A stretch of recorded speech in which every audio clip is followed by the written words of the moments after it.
Hello, Carrie Burchill here with North Star Coaching and another episode of Shine Like a North Star.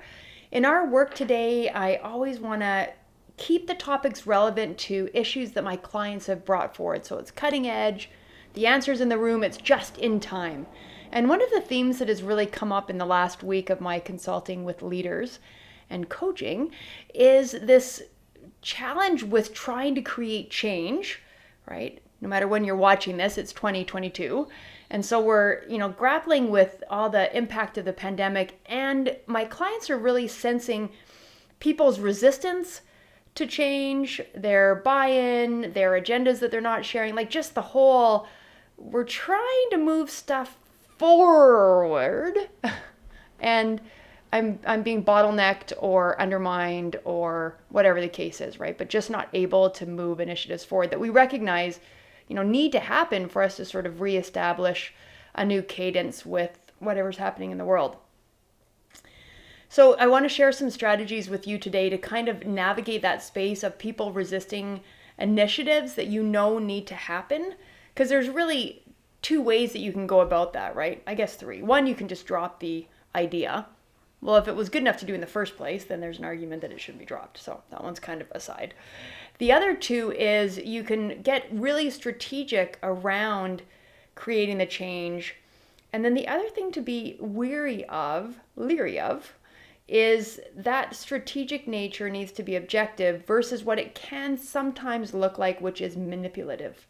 So the analogy I use with this is the mountain. And you sort of have this great initiative and you're ready for the hike and you're ready to kind of tackle the mountain, and then there's just barricades. And so people either go climb the hard thing, go over the mountain, people go around the mountain, or you can go through the mountain. And obviously if there's some tackling, going over the mountain might be insurmountable to sort of conceive, right? And going around the mountain, where you get around it and on the back end you go, over here, I don't know what took you so long to catch up, we're ready to go. That's where the manipulation can come in. And the real work is going through the mountain, right? That's a lot harder, splunking, finding a path that's not clear, but the real work is getting through the mountain, because we looked at the mountain and just people are shutting down, there's too much change, they're not even open to sort of climbing the mountain, right? If that analogy works for you. So I want to share some thoughts that you can reflect on to help you think about how you show up to go through the mountain versus looking manipulative going around the mountain. So the first question is, and imagine a situation that you have where there's been an initiative, you're ready for the change, you're ready to move forward, and you're just hitting. It's just not going anywhere. So that's when you sort of helicopter up and look objectively at the situation. Because what people often do when they sort of hit that is they push harder, right? And it really destroys relationships. The frustration is bigger. People get passive aggressive or passive. So recognize when you're pushing that boulder, right? When you've sort of hit the limit of what that momentum will give you. And my last Shine Like a North Star talked about strategies to just recognize, are you pushing a boulder to begin with? So this one is saying, hey, you recognize change isn't moving forward, you're pushing a boulder, people aren't really ready. What else? So the first question is to helicopter back and ask yourself, what does the data say? Really objectively, and not just data that you're looking at and data that you're interested in, but helicoptering up and think data in this person's shoes that are resisting, that is resisting, in this person's shoes that has a different angle. So globally, what is the data telling you? And then from other people's perspectives that are kind of blocking progress, and this is why it's helicoptering up, like that mature emotional intelligence, objectivity, ask yourself, how well is the data understood? So your data, colleagues, other people, other departments, so first, what is the data? So get out of your own trench and ask yourself the data in other people's areas. Then what do people really understand about the data? Which is going to necessitate you bridging that communication and that understanding, right? So I might be in the supply chain department, and I have someone else who's in a customer service department, and customer service might want a bunch of money. Well, supply chain is going, whoa, things are become more expensive through the pandemic. We really don't have the cash. Like, no, I can't even find this for you, customer service people. And the supply chain folks need to get at some data to help customer service see that, even though customer service are the ones pushing for the change, right? So how does customer service kind of get at the data that the supply chain has? Ask the supply chain for the data. Start having this like collaborative understanding. And if you're the one who wants the change, you're kind of having to be the grown-up and lean into those conversations respectfully, ask some information, and just helicopter up and be a little more objective to get more data outside of your trench, and then really help people understand what that data looks like. The third thing to really think about is, what is the urgency for the change that you're doing? Obviously, there's a legit reason for the change. There's some urgency that you feel, right? It's why this thing not going forward is keeping you up at night. I mean, there obviously is an urgency. That darn emotional intelligence is going to kick in again, and you're going to helicopter up and you're going to say, well, it's urgent for me. How urgent is it for customer service or supply chain or maintenance? So it's urgent for me.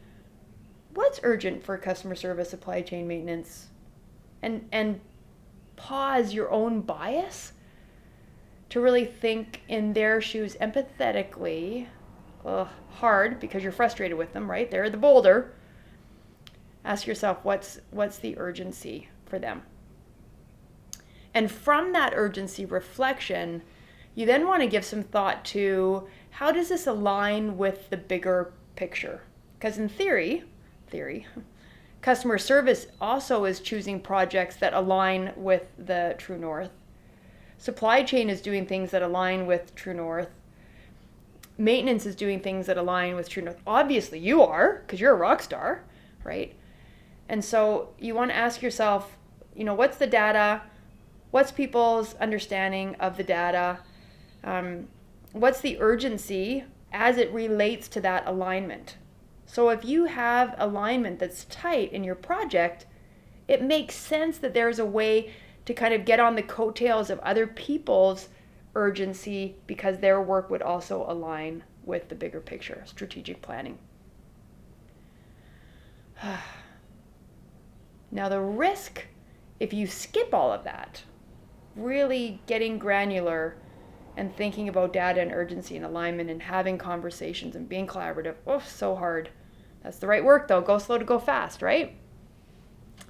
The risk is that you're going to get ahead of your colleagues and you're going to go around the mountain and go, oh, you didn't know? I didn't think that work would impact you. I'm ready to move forward on this though. My project's done. Well, I might as well start my project since we have all the pieces in place.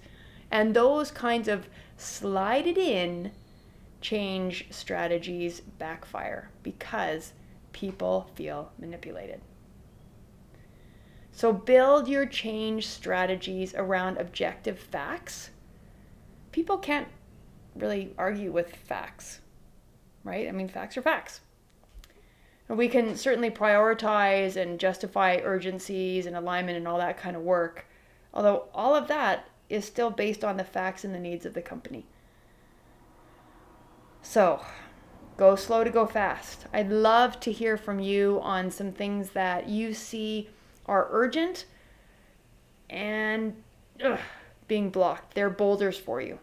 I'd love to hop on a call and strategize with you around how we can leverage some of the objective points of view that you have, leverage those relationships, discussions with other stakeholders to really remove boulders, dig your way through the mountain, because that's the sustainable work, and really build your reputation as a leader versus getting impatient and frustrated and going around the mountain and looking manipulative.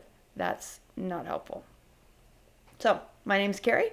I support leaders and teams with interpersonal communication so that they can really achieve and surpass their objectives through that building of trust and communication. This change stuff really relies on trust and communication. So if you're like all the companies that I'm working with right now, we're building initiative, we're changing culture, we're rebuilding cultures and norms and bodies of employees that want to roll out of bed and come to work. I'd love to be a part of supporting your work. So let's get in touch.